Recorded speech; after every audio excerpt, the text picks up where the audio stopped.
Nous, on a choisi ici l'autoroute absolument parce qu'en fait, on s'est dit que si on bloquait localement, on en embêtait nos collègues, nos familles. Que ici, on embête ceux qui font du commerce. Donc, les grosses structures, bah, nous aussi peut-être dans un certain moment, mais en outre mesure, quoi.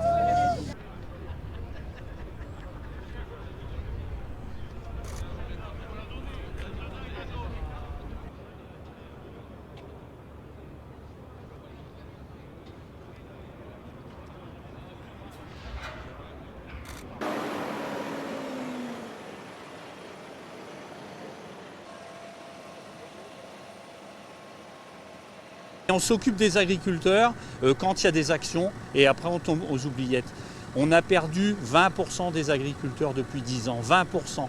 On a une souveraineté alimentaire qui est en perdition. Vous savez qu'un poulet sur 2 provient de l'étranger. En viande bovine, vous savez qu'on est maintenant déficitaire. En lait, dans 3 ans, on sera importateur net de lait. Je ne sais pas si vous vous imaginez dans un pays comme la France. C'est dramatique.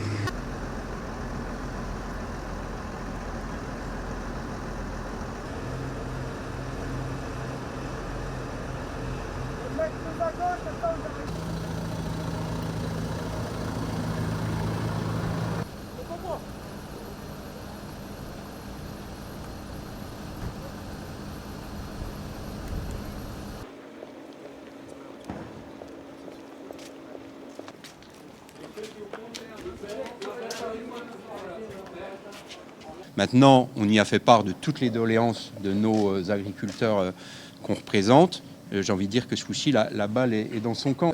On a redit au Premier ministre qu'on ne se contenterait pas de mots, qu'aujourd'hui, ce que les agriculteurs attendaient, c'était des actes précis. Et donc ces actes, ils sont à mener d'abord à court terme. Et donc on attend du Premier ministre que dans la semaine, il puisse faire un certain nombre de déclarations qui fassent bouger les lignes sensiblement et qui montrent aux agriculteurs que ce n'est pas simplement des mots,